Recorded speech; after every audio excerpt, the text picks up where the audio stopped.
July 4th, 2009, we had a block party at my house. The block parties were always at my house.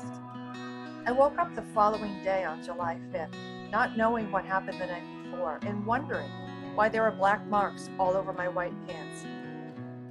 My husband said something to me that day that I will never forget.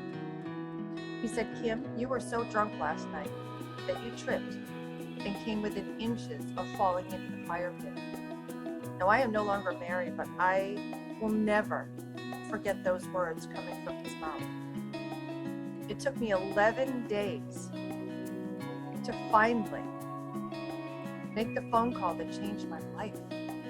On July 16th, 2009, at 4:45 in the afternoon, I called my doctor's office and said, "I need to come in, I need to see someone, and I need help." I didn't reveal why I was coming in that day, but she got me in to see a nurse practitioner 30 minutes later. I went to that appointment, and when the nurse practitioner walked into the room, I was upset, I was crying, I felt worthless, I was so full of shame. And he let me just kind of sit there in the corner for a moment. And when I gained my composure, I said to him that day, "I'm an alcoholic and I need help." Now, I no longer use that word. I now say that I'm a person who lives with alcohol misuse. But on that day, I thought I was an alcoholic. That nurse practitioner looked at me and he put his hands together like this and he pointed at me and said, "Kim, I am going to help you and we are going to do this together."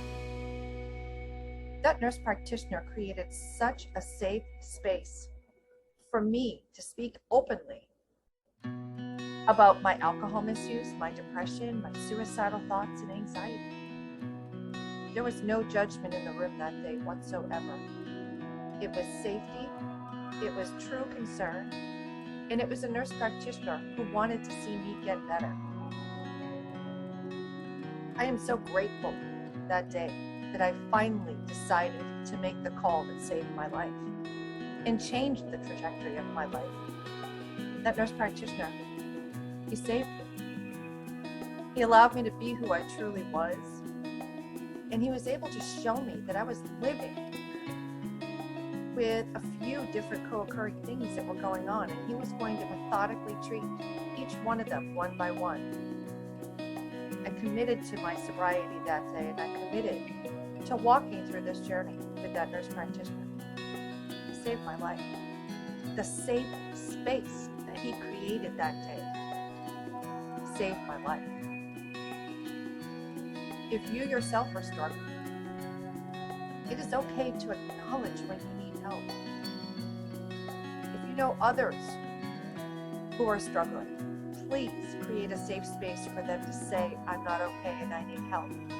And then get those people to the right resources, the right professional counselors who can help them take the next step or the first step into their journey of sobriety.